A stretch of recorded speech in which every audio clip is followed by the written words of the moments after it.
ሩት ኮዝ ሜዲሲን ወይም ደግሞ በሽታችንን ከስር መናድ ብላችሁ አስቡትና ከውስጥ ይጀምራል። ሰውነትን ከውስጥ ማዳን ይጀምራል። ምክንያቱም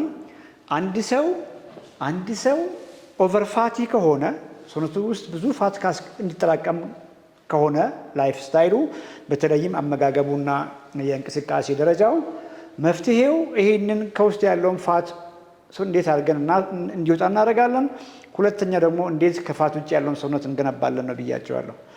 ይሄ ባልሆነበት ሁኔታ ግን ያንኑ እየበላችሁ ያንኑ ከፍተኛ ፋት፣ ከፍተኛ ኢነርጂ፣ ከፍተኛ ካርቦሃይድሬት ምግብ እየበላችሁ የፕሮቲን መጠናችሁን ካልነካችሁት ያንኑ እየበላችሁ መድኃኒት መውሰድ ከሆነ ፈጽሞ መዳን አትችሉም።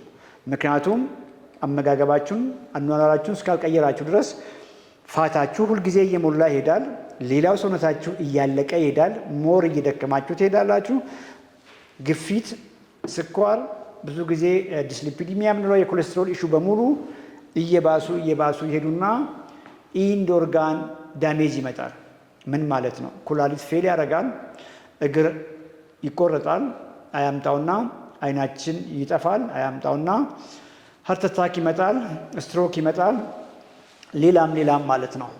ስለዚህ ስትሮክ፣ ሃርት አታክ፣ የኩላሊት ፌለር፣ እግር ማጣት ወንዶች ላይ ኢሬክታይል ዲስፈንክሽን የምንለው በሽታ አይደለም ማለት ነው። እነዚህ የበሽታው ምልክት ናቸው።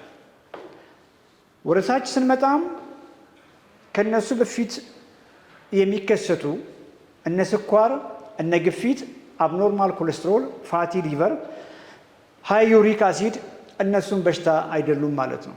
እነሱም የበሽታው ምልክት እንጂ በሽታ ራሱ አይደለም።